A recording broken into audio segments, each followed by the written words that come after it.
tout le monde, j'espère que vous allez bien. Bienvenue dans cette nouvelle vidéo. Donc du coup, dans mon atelier qui est dans mon salon, mais je ne l'ai pas encore décoré, ça va venir. Mais voilà, on se retrouve pour le un mois, un thème du mois de janvier.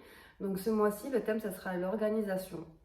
Donc après avoir fait le positif, le moment présent, je pense qu'il était temps de parler d'organisation, que ce soit organisation pour enfants, que ce soit pour organisation pour vous, les mamans, les adultes. Voilà, je trouve que on a tous beaucoup de choses à gérer, que ce soit dans l'ordre du personnel, du professionnel, et d'allier en fait un petit peu tous les côtés au même endroit. C'est un peu plus compliqué, surtout maintenant où il y a de plus en plus de personnes qui font du télétravail, de pas noyer ce côté travail dans la maison et pas savoir en fait quand ordonner certaines tâches.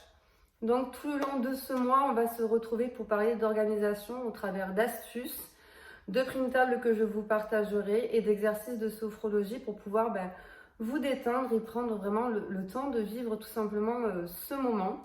Apprendre et aussi apprendre comment compartimenter chaque partie de vos vies, de vos tâches quotidiennes, savoir quelle priorité il faut prendre en premier dans l'ordre des tâches, savoir voilà, quoi faire en premier, quoi faire en dernier, les tâches qu'on peut reporter, qu'on ne peut pas reporter, arrêter de remettre les choses à demain, sachant que demain on aura encore plus de travail du coup à effectuer et ainsi de suite si vous êtes comme moi qui adore cumuler les tâches.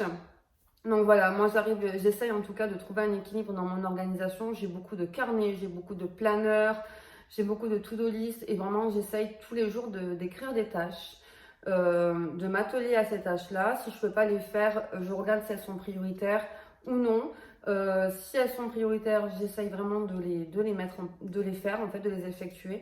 Si elles ne sont pas prioritaires, je les reporte au lendemain et j'essaie d'adapter ma to-do list du lendemain avec ces nouvelles tâches. Donc voilà, donc comme vous avez compris, à travers vraiment tout ce mois-ci, ensemble, on va apprendre à s'organiser, à prendre le temps vraiment de compartimenter chacune des tâches, savoir ce qu'il faut faire, quand on doit le faire, le temps que ça peut nous prendre aussi, pour pouvoir avoir une meilleure hygiène de vie en fait. Parce que pour moi, du moment où on organise notre quotidien, on a une meilleure hygiène de vie, on est moins stressé, on est moins angoissé, voilà, on a la tête, vraiment tout est cadré, on sait ce qu'il y a à faire.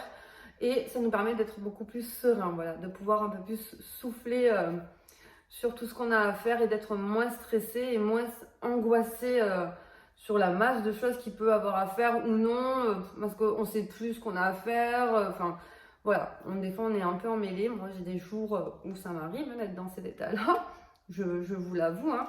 Mais j'essaie de plus en plus d'être organisée pour pouvoir mieux gérer mon quotidien et du coup ça me permet d'avoir plus de temps avec ma famille, mes enfants. Donc voilà, donc j'espère que tout ce mois-ci, vous allez vous amuser autant que moi à partager sur l'organisation. Et en tout cas, je vous souhaite une très très belle journée et je vous dis à très bientôt.